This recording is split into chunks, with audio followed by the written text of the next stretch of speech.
হামরোগের সংক্রমণ রোধ ও জনসচেতনতা বৃদ্ধির লক্ষ্যে দিনাজপুরে লিফলেট বিতরণ করেছে বসুন্ধরা শুভ সংঘ।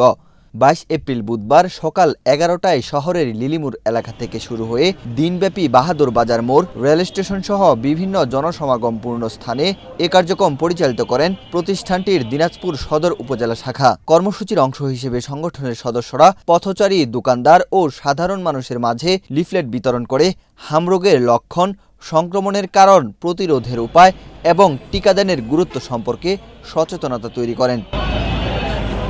আয়োজকরা জানান, হাম একটি অত্যন্ত সংক্রামক ভাইরাসজনিত রোগ, যা শিশুদের জন্য বেশি ঝুঁকিপূর্ণ।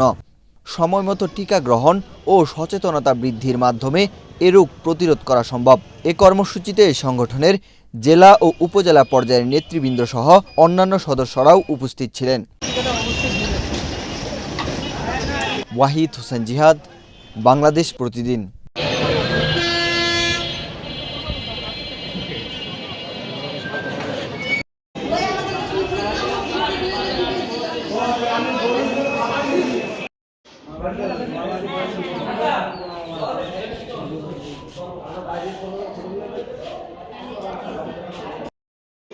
দেয় এই হামের টিকাটা